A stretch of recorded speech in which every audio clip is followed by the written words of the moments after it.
السلام عليكم. أصوات القلب لما نضع السماعة على صدر المريض ونستمع إلى أصوات قلبه. هذه الأصوات إما أن تكون طبيعية وإما أن تكون غير طبيعية، وهذه العملية تسمى auscultation. تمام.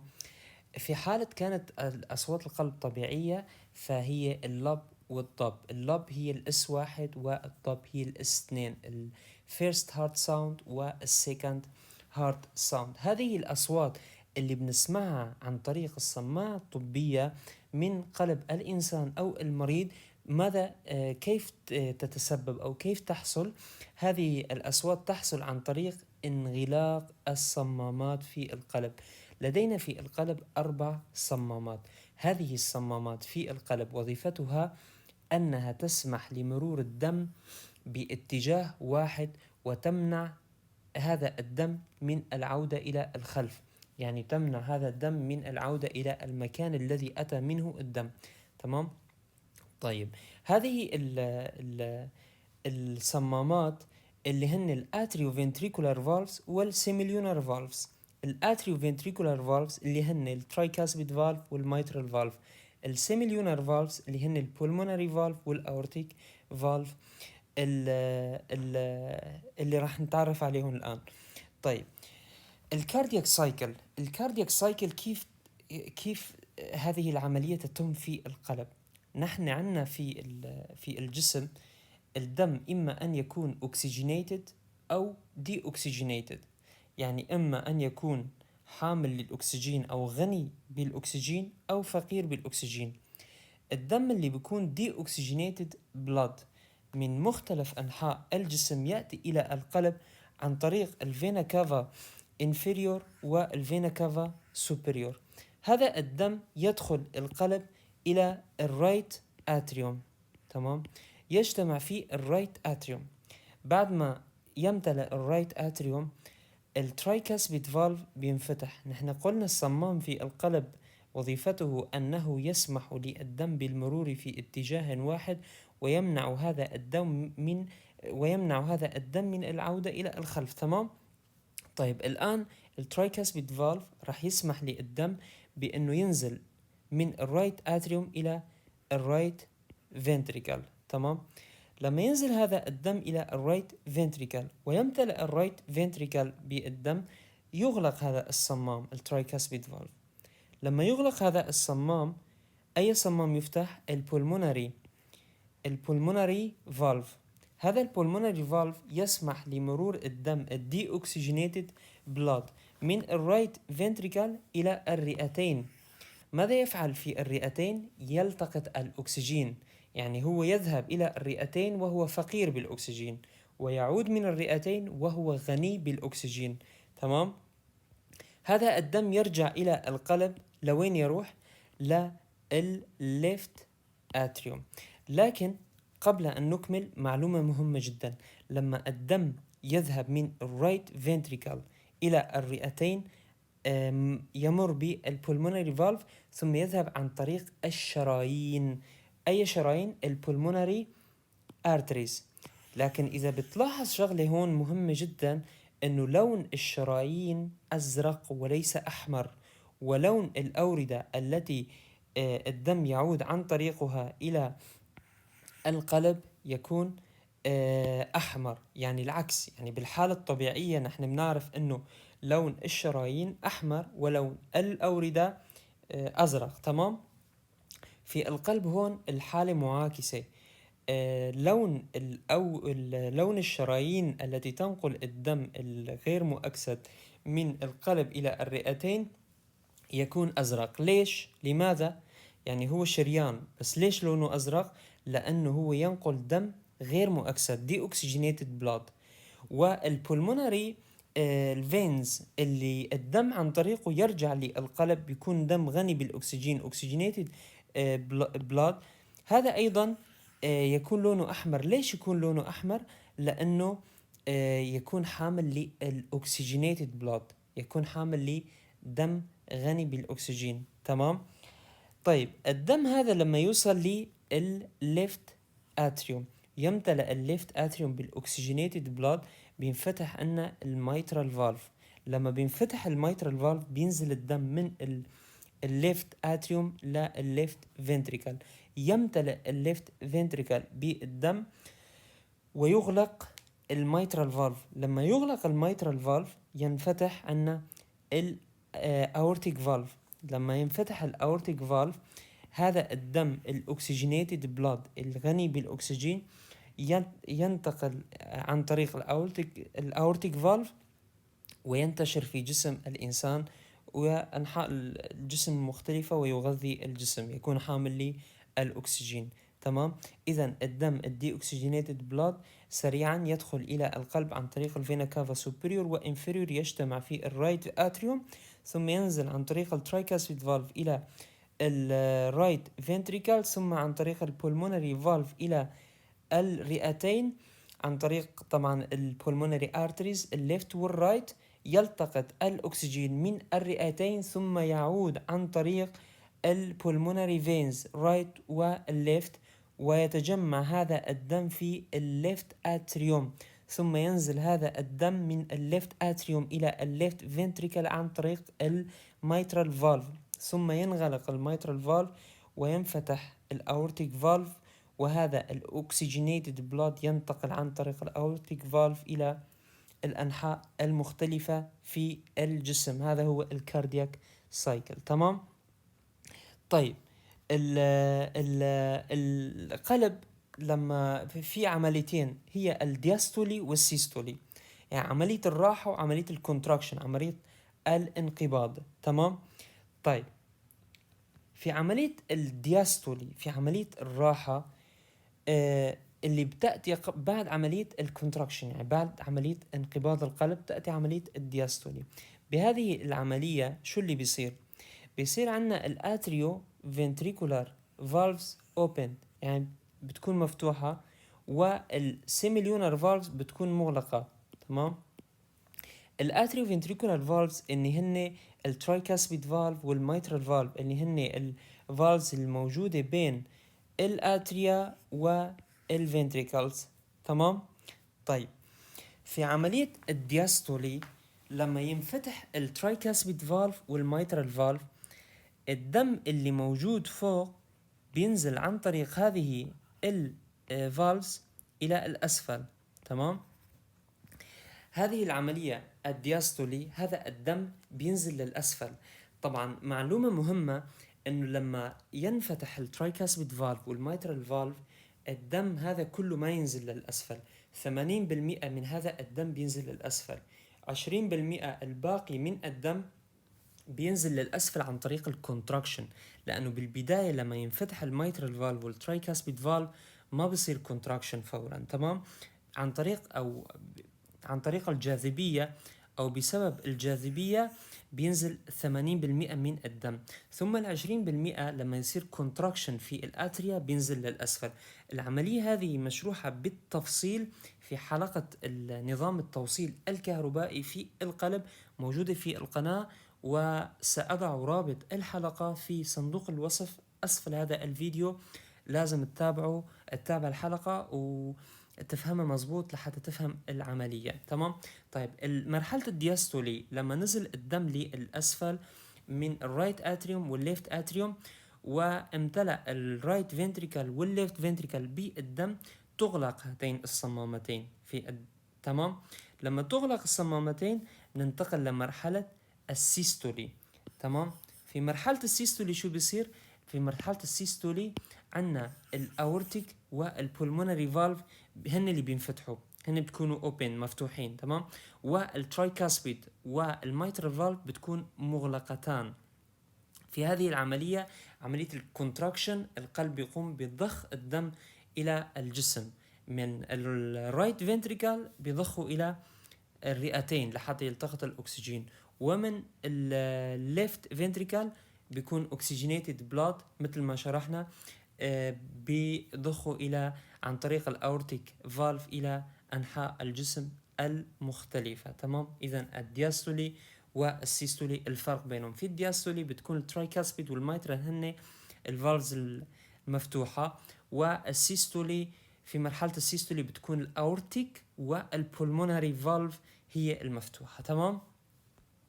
طيب النورمال هارت ساوندز، نحن قلنا لما نضع السماعة على صدر الإنسان أو المريض ونسمع لأصوات القلب، هذه الأصوات إما طبيعية أو غير طبيعية. طيب لما تكون هذه الأصوات طبيعية، لما تكون نورمال، لما تكون نورمال أصوات تكون اس واحد واس اثنين. الاس واحد هو اللب والاس اثنين هو الضب. فلما نسمع الأصوات القلب الطبيعية بنسمع لب ضب لب ضب لب ضب. تمام.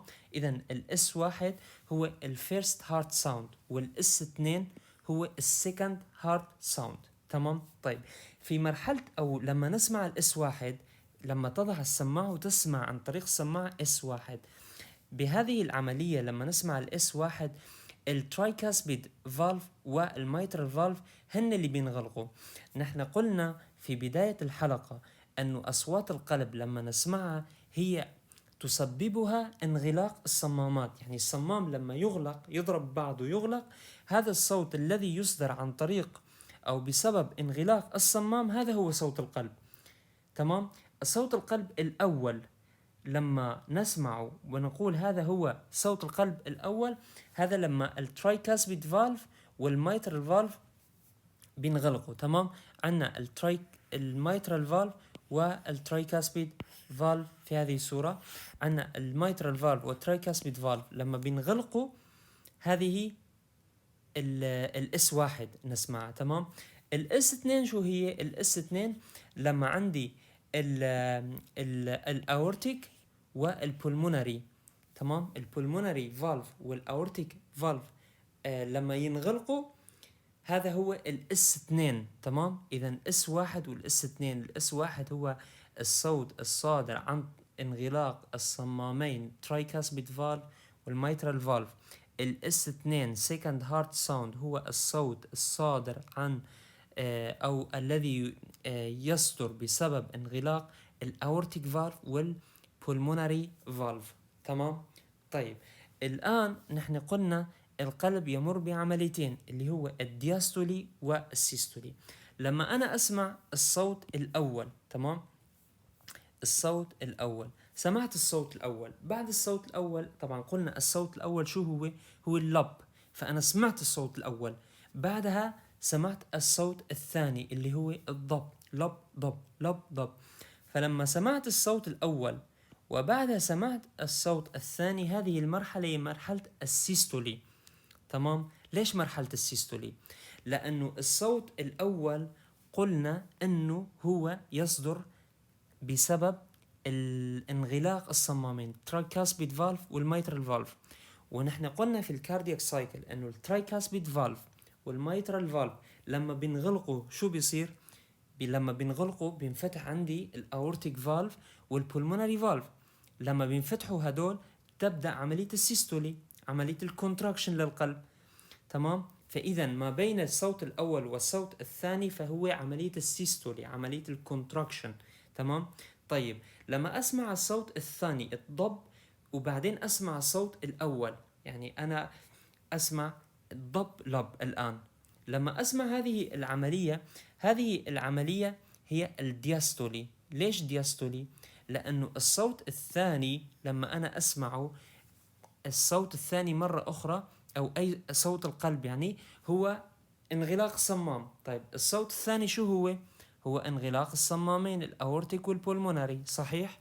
طيب لما الأورتيك والبولمونري انغلقوا تسكروا خلاص، شو بيصير عندي؟ بيصير عندي الترايكاسبيد والميترال فالف بينفتحوا الصمامين. تمام. فبتكون هذه العملية عملية الدياستولي، عملية الراحة. لأنه في عملية الدياستولي شو قلنا؟ في عملية الدياستولي يكون الترايكاسبيد والميترال هن المفتوح، الصمامين المفتوحين. في عملية السيستولي يكون البولمونري والأورتيك هن الصمامين المفتوحين. تمام. طيب إذا لما أنا أضع مرة أخرى باختصار، لما أضع السماعة على صدر المريض وأسمع أصوات القلب الطبيعية. أصوات القلب الطبيعية تكون لب ضب، اس واحد اس اثنين، لب ضب. تمام. لما أنا أسمع الاس واحد وبعدها أسمع الاس اثنين، يعني أسمع لب ضب لب ضب. لما أسمع لب بعدين ضب، بين هذين الصوتين يكون السيستولي، يكون صار كونتراكشن للقلب. لما سمعت اس واحد بعدين اس اثنين بعرف فورا انه صار كونتراكشن للقلب. تمام. لما سمعت الاس اثنين ورجعت سمعت الاس واحد صار ريلاكسيشن، صار دياستولي للقلب. تمام. فالفرق بين الاس واحد والاس اثنين، اذا الاس واحد هو الصوت الذي يصدر عن بسبب انغلاق الترايكاسبيد والميترال فالف، والصوت الاس اثنين سيكند هارت ساوند بيكون هو صوت انغلاق الاورتيك والبولمونري فالف. تمام.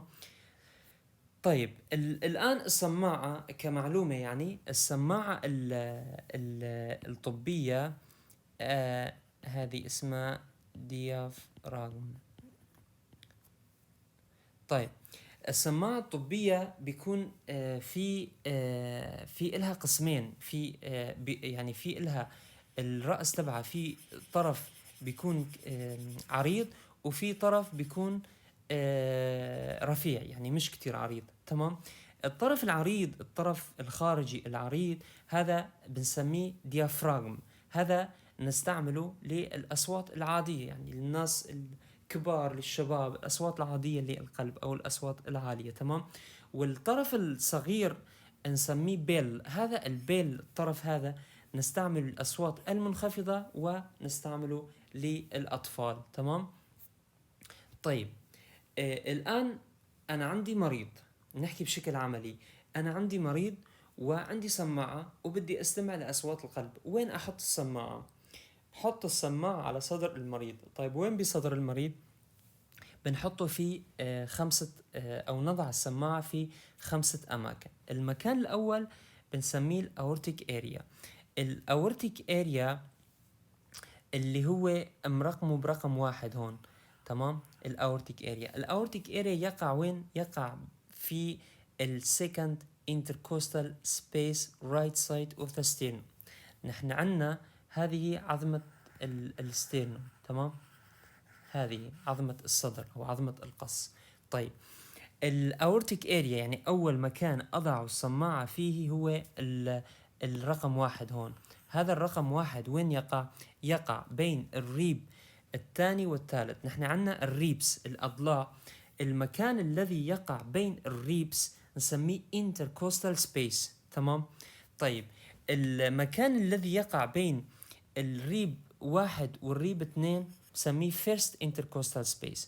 طيب المكان الذي يقع بين الريب 2 و3 بنسميه second intercostal space. واللي بعده third intercostal space، fourth intercostal space، وهكذا. تمام. طيب أول مكان أضع فيه السماعة لأسمع أصوات القلب هو الأورتيك اريا. الأورتيك اريا وين يقع؟ يقع في الرايت سايد اوف sternum second intercostal space. يعني أنا أضع السماعة في second intercostal space بين الضلع الثاني والثالث على يمين الستيرنوم، على يمين الستيرنوم. تمام. نسمع هون الأورتيك فالف. طيب المكان الثاني اللي أضع فيه السماعة وأسمع أصوات القلب هو السكند intercostal space أيضا، لكن left side وليس right side. تمام. هون أستمع للبولمونيك اريا أو pulmonary valve. تمام. طيب المكان الثالث اللي أسمع فيه أصوات القلب هو الإربس بوينت، الإربس بوينت أو الإربس اريا. هذا المكان يقع في left side of sternum، على يسار الستيرنوم at third intercostal space، يعني في الثالث intercostal space. تمام. هذه النقطة الإربس بوينت عادة نستعملها للجنرال assessment of the heart أو الكويك assessment، يعني التقييم السريع. لما بدنا تقييم سريع أو بدي فورا أسمع القلب إذا في مشكلة أو لا، لأنه هون تقريبا بهذه المنطقة نسمع تقريبا كل أصوات أو كل الفالفز. تمام. فنستطيع أنه من هذه المنطقة نعمل تقييم سريع أو general assessment أو تقييم عام للقلب. طيب النقطة الرابعة اللي نضع عليها السماعة هي الترايكاسبيد اريا. الترايكاسبيد اريا اللي هو left side of the sternum، على يسار الستيرنوم at fourth intercostal space. تمام، يعني أسفل الإيربس بوينت. طيب المنطقة الخامسة اللي بحط فيها السماعة هي الميترال اريا. الميترال اريا ما بتكون، الميترال اريا ما بتكون بنفس المسار مثل البولمونيك والإربس والترايكاسبيد، وإنما تكون ميد كلافيكال لاين، بتكون بهذه المنطقة. تمام، إذا 5 نقاط أو 5 أماكن نضع السماعة الطبية عليها لنستمع إلى أصوات القلب. المكان الأول هو aortic area، تمام، اللي هو يقع في السكند intercostal space left to the sternum. النقطة الثانية اللي نحط عليها السماعة هي البولمونيك اريا، اللي بتقع على left side of the sternum second intercostal space. النقطة الثالثة هي الإيربس بوينت، اللي بتقع في left side of the sternum third intercostal space. النقطة الرابعة هي الترايكاسبيد اريا، اللي بتقع left side of the sternum fourth intercostal space. النقطة الخامسة اللي بنحط عليها السماعة هي الفيفث intercostal space at mid clavicle line. تمام، ملاحظة هون انه السكند ساوند، السكند هارت ساوند بيكون اعلى من الفيرست هارت ساوند في الاورتيك والبولمونيك اريا، وهذا هو الطبيعي، لانه السكند هارت ساوند هو اصلا يصدر عن طريق انغلاق الصمامين الاورتيك والبولمونيك، صح؟ ولذلك بمنطقته هو، فبمنطقته بيكون صوته اعلى، والاس واحد بيكون اعلى من الاس 2 في الميترال ترايكاسبيد اريا، وهذا هو ايضا الطبيعي، لانه الاس واحد هو الصوت الذي يصدر عن طريق انغلاق الميترال والترايكاسبيد، فبيكون بمنطقته بيكون اكيد اعلى من الاس 2. الآن لنفترض أنه هذا مريض لدي، تمام، وأريد أن أضع السماعة على صدره لأستمع إلى أصوات قلبه. أين أضع السماعة بشكل عملي على صدر هذا المريض؟ قلنا أنه أول منطقة نفحص فيها أصوات القلب هي الأورتيك اريا. الأورتيك اريا تقع في السكند intercostal space right sternal border، فأنا عندي هون الريب 1 والريب 2، الفيرست والسكند والثيرد، تمام. فبتوين ذا سكند اند ثيرد ريب عندي اياها السكند انتركوستال سبيس، فانا اتي بالسماعه واضعها في السكند انتركوستال سبيس رايت ستيرنال بوردر، هنا استمع الى اصوات القلب اورتيك اريا، تمام. ثم المنطقه الثانيه هي البولمونيك اريا. البولمونيك اريا تقع في السكند انتركوستال سبيس في نفس المستوى لكن left sternal border، فأضع السماعة هنا، تمام، في البولمونيك اريا. ثم المنطقة الثالثة هي الإربس اريا. الإربس اريا تقع في الثيرد intercostal space left sternal border، فأضع السماعة هنا، تمام، في هذه المنطقة. ثم النقطة الرابعة والمكان الرابع الذي نستمع فيه أصوات القلب هي الترايكاسبيد اريا. الترايكاسبيد اريا تقع في الفورث intercostal space في left sternal border، فأضع السماعة هنا في الفورث intercostal space left sternal border، تمام. ثم آتي إلى النقطة الأخيرة في أصوات القلب وهي الميترال اريا. الميترال اريا نستمع إليها في الفيفث intercostal space، ولكن ليست left sternal border، ليست هنا، ولكن هي الميد كلافيكال أو ميد كلافيكولار لاين أو الميد كلافيكال لاين، تمام. أنا عندي عظمة الكلافيكال هون، ففي منتصفها أرسم خط هون الميد كلافيكال لاين، أنزل لتحت على الفيفث intercostal space first second third fourth fifth intercostal space، وأضع السماعة هنا وأستمع إلى أصوات القلب، تمام. إذا فعندي المنطقة الأولى اللي هي الأورتيك اريا second intercostal space right sternal border، وعندي المنطقة الثانية اللي هي البولمونيك اريا، فأستمع اللي هي second intercostal space left sternal border، وعندي الإيربس بوينت اللي هي third intercostal space left sternal border، وعندي الترايكاسبيد area fourth intercostal space left sternal border، وعندي الميترال area اللي هي fifth intercostal space mid clavicular line. ملاحظة مهمة لما أستمع إلى أصوات القلب، فقلنا أنه السماعة في إلها وجهين، تمام؟ في عنا الديافراغم وفي عنا البيل. الديافراغم اللي هي الهاي بيتش ساوندز، اللي هي بتستمع إلى أصوات القلب الطبيعية والعالية، تمام؟